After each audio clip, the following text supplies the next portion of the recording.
let's look at the magnitude again, and this time really calculate an actual force. So I'm going to do a problem that I found in the book. It's about something that Richard Feynman said. So Richard Feynman, a very famous physicist, won the Nobel Prize, crazy guy, everybody loves him. So Nobel laureate Richard Feynman once said that if two persons stood at arm's length from each other, and each person had 1% more electrons than protons, the force of repulsion between them would be enough to lift a weight equal to that of the entire Earth. So the point he was trying to make is that electrostatic forces can be very strong. So that was the idea. But let's see if this is correct. Let's see if it's right. So let's see. It was two persons stood at arm's length. Arm's length. So arm's length I think of as our hands are touching, and if your arm is about 3/4 of a meter is what I measured. Let's say the two are 1.5 meters apart. Now, if you ask a physicist to draw a person, that's basically it right there. That would be a person. I'll go a little more detailed on you, because we're trying to make this very friendly and sort of advanced class. So I'll do it like that. There you go. There's two people at arm's length, 1.5 meters apart. Now we also have to make a few assumptions. We have to assume their mass, which can be a little sensitive. So 70 kilograms, we'll say each one is 70 kilograms. And from this, we now know enough to calculate the charge and the force that these two would experience. So let's see, how much charge? Let's do that part first. Now that we've done this a little bit, we might be able to sort of do it all in one step.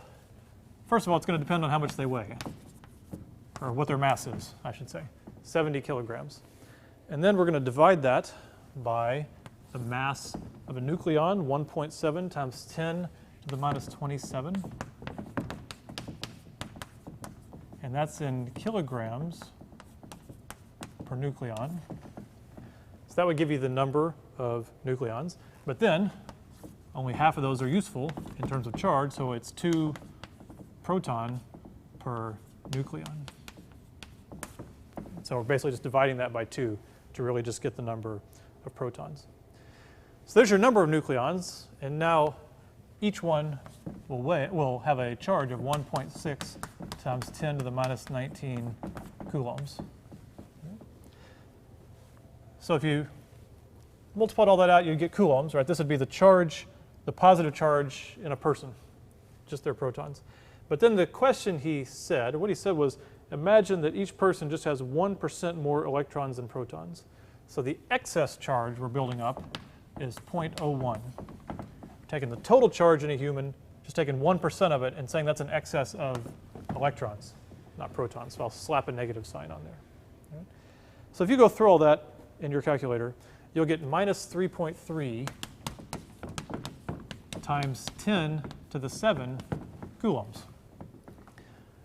Again, that's a lot of charge. And it's comforting that's not that different from the Teflon rod. Right? The Teflon rod had 18 million coulombs. This is 33 million coulombs. But of course, it's a much bigger mass, but then again, it's only 1%. The numbers look about right.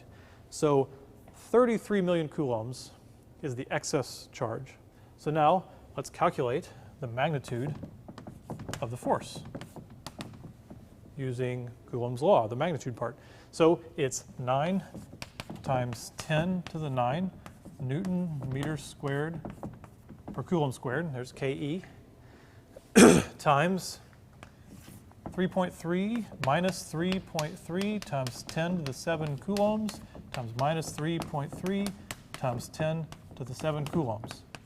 So we're assuming the two people are identical. Each one has that charge. So that's Q1 and Q2. And then in the bottom, I said they're 1.5 meters apart. Squared. Okay.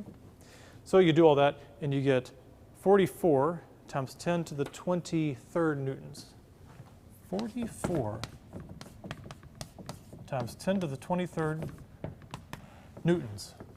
So Feynman has made his point. That is a pretty big force. Okay, so if you just had 1% extra electrons, you couldn't go near anybody because you have such a big force. However, let's see if it really is effectively the force of the mass of the Earth. Now that whole question doesn't make sense because you need the Earth to generate the gravitational force. So let's not worry about that. Let's just set this equal to mg and see what is effectively the mass it would take to create this force. That's really what he meant. And you can see, you know, G is more or less 10. So it's going to be roughly, the mass that we're calculating is going to be about 4.4 times 10 to the 23rd kilograms. So I just divided basically by 10, put the decimal point there. Well, the mass of the Earth is 6 times 10 to the 24 kilograms. So, I'll never get to say this again, Feynman was wrong. Right? It looks like it's actually not quite that big. Okay? However, I'm not allowed to conclude that Feynman was wrong. That obviously would be very unwise. So really, though, it depends on all these numbers. You can see formulas are often very sensitive to little parameters that you put in. For example, if we made them weigh a little bit more, that would be more charge. And you might say, well, maybe a little bit more, but it's squared. Right? So if we made them weigh 2 times more, it would be 4 times higher. Right? And also the separation is also squared, also very sensitive. Maybe when he said arm's length, he meant they were like, you know, hugging. Because you make them twice as close, and then again, it goes up by 4. So it doesn't take much to get you from 4.4 to essentially, or 0.44 to 6. It just depends on really how you estimate the numbers. The point really is that it's a very, very large force. Electrostatic forces are very big, and coulombs are a lot of charge.